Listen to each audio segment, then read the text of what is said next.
चंडीगढ़ के सेक्टर 11 की कोठी नंबर 116 में हरियाणा के सीनियर आईपीएस अफसर वाई पूरन कुमार ने अपनी जान दे दी। पूरन कुमार ने पीएसओ के पिस्टल से खुद को गोली मारी। इस रहस्यमयी मौत ने पूरे प्रशासनिक महकमे को हिलाकर रख दिया, लेकिन उनके घर से बरामद हुए वसीयतनामा और 8 पन्नों के आखिरी नोट ने इस मामले की कई परतें खोलकर रख दी हैं। मामले में करप्शन केस से लेकर ऑडियो क्लिप का भी काफी जिक्र है। आखिर क्या था इस ऑडियो क्लिप में, करप्शन कौन कर रहा था, पूरे मामले को लेकर क्या क्या बातें सामने आई हैं, पूरी कहानी आपको बताते हैं इस वीडियो में। तस्वीरों में दिख रही ये आलीशान कोठी, 3 मंजिला इस कोठी के तीनों फ्लोर पर अलग अलग परिवार रहते हैं। वाई पूरन कुमार के पास इस कोठी का ग्राउंड फ्लोर और बेसमेंट है। वो यहाँ पर अपनी पत्नी और एक बेटी के साथ रहते थे। उनकी छोटी बेटी घर पर ही थी। मंगलवार को पूरन कुमार उठकर कोठी की बेसमेंट में चले गए। दोपहर का वक्त था, बेटी अपने किसी काम में व्यस्त हो गई और बेसमेंट में पहुंचने के बाद पूरन कुमार ने वहां पड़ी कुर्सी पर बैठकर पिस्टल को अपनी कनपट्टी पर रखकर ट्रिगर दबा दिया। उनकी मौके पर ही मौत हो गई। घटना का पता तब चला जब कुछ देर बाद बेटी बेसमेंट में गई। पिता की बॉडी और खून देखकर उसने तुरंत पुलिस कंट्रोल रूम को सूचना दी। पूरन कुमार की पत्नी हरियाणा सरकार के नागरिक उड्डयन विभाग की सचिव हैं। जिस वक्त उन्होंने जान दी थी तो पत्नी घर पर नहीं थी। वो हरियाणा सीएम नायब सैनी के साथ 5 अक्टूबर को जापान गए राज्य सरकार के डेलीगेशन में शामिल है। ये डेलीगेशन 8 अक्टूबर की शाम को भारत लौटेगा। सूचना मिलने के बाद एसपी, डीएसपी और सीएसएफएल की टीम मौके पर गई। पुलिस के अनुसार शव बेसमेंट के कमरे में मिला और पूरन कुमार के सिर में गोली लगने का निशान था। घटनास्थल की फोटोग्राफी, वीडियोग्राफी करवाई गई और घटनास्थल से सर्विस गन, इलेक्ट्रॉनिक डिवाइस, वसीयत और 8 पन्ने का एक आखिरी नोट बरामद हुआ है। इन सभी चीजों को पुलिस ने जब्त कर लिया है।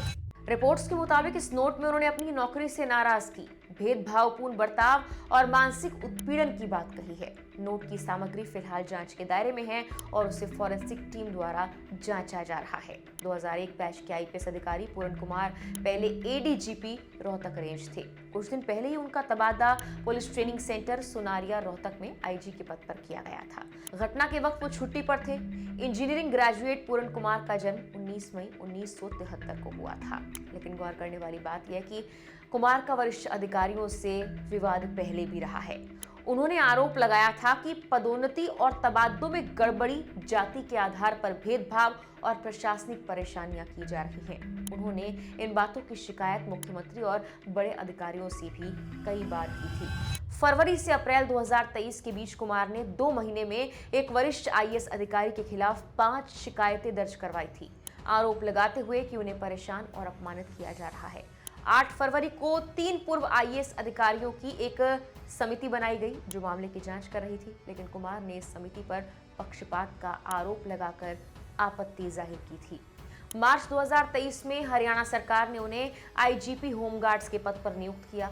अक्टूबर 2023 में कुमार ने मुख्य सचिव संजीव कौशल को पत्र लिखकर कहा कि आईजीपी होमगार्ड्स का पद आईपीएस नियमों के तहत कैडर पद नहीं है। उन्होंने आरोप लगाया कि खाली कैडर पद होने के बावजूद उन्हें अपमानित और परेशान करने के इरादे से इस पद पर भेजा गया। अप्रैल 2024 में आईजीपी टेलीकम्युनिकेशंस और डायल 112 इमरजेंसी रिस्पांस प्रोजेक्ट के प्रमुख के रूप में कार्यरत रहते हुए कुमार ने अपनी सरकारी गाड़ी लौटा दी थी। उन्होंने आरोप लगाया कि आईपीएस अधिकारियों के बीच गाड़ियों के आवंटन में भेदभाव और पक्षपात किया जा रहा है।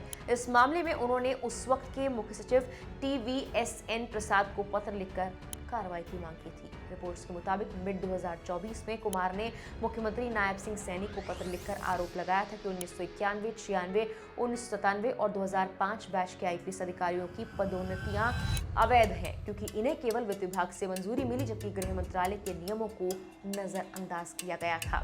उन्होंने आगे कहा कि उनकी पहले की शिकायत को भी नजरअंदाज किया गया क्योंकि वो और उनके बैचमेट एससी श्रेणी से हैं। उन्होंने गृह विभाग पर जातिगत भेदभाव का भी आरोप लगाया था। कुमार ने बताया कि 1997 बैच के अधिकारियों को पहले से वेतन बढ़त दी गई, जबकि उनकी पदोन्नति में देरी की गई। पिछले साल की बात है, उन्होंने लोकसभा चुनाव के दौरान तत्कालीन मुख्य निर्वाचन अधिकारी अनुराग अग्रवाल के खिलाफ भी चुनाव आयोग को शिकायत कर दी थी। तब वाई पूरन कुमार ने आरोप लगाया था कि राज्य चुनाव आयोग जातिगत मामलों को देखते हुए अफसरों पर कार्रवाई कर रहा है। इन सबको देखते हुए हरियाणा की अफसरशाही में पूरन कुमार की मौत के बाद एक ही सवाल है कि आखिर इतना बोल्ड अधिकारी आत्महत्या करने के लिए क्यों मजबूर हो सकता है। लेकिन इस मामले में कई और एंगल्स भी सामने आ रहे हैं। दैनिक भास्कर की एक रिपोर्ट के मुताबिक कुछ दिन पहले रोहतक के अर्बन एस्टेट थाने में एक एफआईआर दर्ज करवाई गई थी। ये एफआईआर रोहतक रेंज के आईजी रहे वाई पूरन कुमार के गनमैन सुशील कुमार के खिलाफ थी, जिसमें सुशील कुमार पर एक शराब कारोबारी से रिश्वत मांगने का आरोप लगा था। रोहतक के एसपी नरेंद्र बिजारनिया ने बताया कि वाई पूरन कुमार के गनमैन सुशील ने एक शराब कारोबारी से 2 से 2.5 लाख रुपए मंथली रिश्वत मांगी थी। इससे जुड़ी एक ऑडियो क्लिप मिलने के बाद सुशील को अरेस्ट किया गया। पूछताछ में सुशील ने वाई पूरन कुमार का नाम लिया। रोहतक पुलिस ने मंगलवार शाम को सुशील को कोर्ट में पेश कर न्यायिक हिरासत में जेल भेज दिया। नरेंद्र बिजारनिया ने कहा कि राज्य पुलिस ने सोमवार को रोहतक में एक शराब व्यवसायी से कथित तौर पर रिश्वत मांगने के आरोप में हेड कांस्टेबल सुशील कुमार को गिरफ्तार किया था। बिजारनिया ने बताया कि सुशील पहले वाई पूरन कुमार के साथ काम करता था, लेकिन रोहतक रेंज में ट्रांसफर होने के बाद भी कुमार ने बिना किसी आधिकारिक आदेश के सुशील को अपने साथ रखा। सोमवार को हमें एक शराब कारोबारी से शिकायत मिली और वीडियो फुटेज मिला, जिसमें आरोप लगाया गया कि सुशील उनसे हर महीने 2.5 लाख तक की रिश्वत मांग रहा था। कारोबारी ने आरोप लगाया था कि सुशील वरिष्ठ आईपीएस अधिकारी वाई पूरन कुमार के नाम पर रिश्वत मांग रहा था और आखिरकार उसे अदालत में पेश किया गया, न्यायिक हिरासत में भेजा गया। लेकिन हमने अभी तक वाई पूरन कुमार को जांच में शामिल होने के लिए ना तो बुलाया था और न ही कोई नोटिस जारी किया था। कुछ रिपोर्ट्स में यह भी कहा जा रहा है कि ये पूरा करप्शन का केस भी एक बड़ी वजह हो सकती है जिसके चलते पूरन कुमार ने अपनी जान दी। पूरन कुमार को 29 सितंबर को ही सरकार ने रोहतक रेंज के आईजी पद से हटाते हुए police training college PTC Sunaria में आईजी लगा दिया था। पुलिस महकमे में इसे भी एक तरह की पनिशमेंट ट्रांसफर के तौर पर देखा जा रहा था। पूरन कुमार मूल रूप से आंध्र प्रदेश के रहने वाले थे और अनुसूचित जाति समुदाय से आते थे। उन्होंने कंप्यूटर साइंस की डिग्री ली थी और IIM अहमदाबाद से स्नातक थे। वो अपने करियर के दौरान कई बार अपने ही विभाग के खिलाफ न्यायिक लड़ाई लड़ते रहे। उन्होंने कभी हरियाणा के तत्कालीन डीजीपी मनोज यादव पर भेदभाव के आरोप भी लगाए थे और इस मामले में कोर्ट का दरवाजा भी खटखटाया था। पूरन कुमार और उनकी पत्नी की 2 बेटियां हैं। बड़ी बेटी विदेश में पढ़ाई कर रही है, जबकि छोटी बेटी परिवार के साथ चंडीगढ़ में रहती है। हालांकि पूरन कुमार के इस तरह से अपनी जान देने के बाद अब कई तरह के सवाल खड़े होने लगे हैं। फिलहाल के लिए इस वीडियो में इतना ही।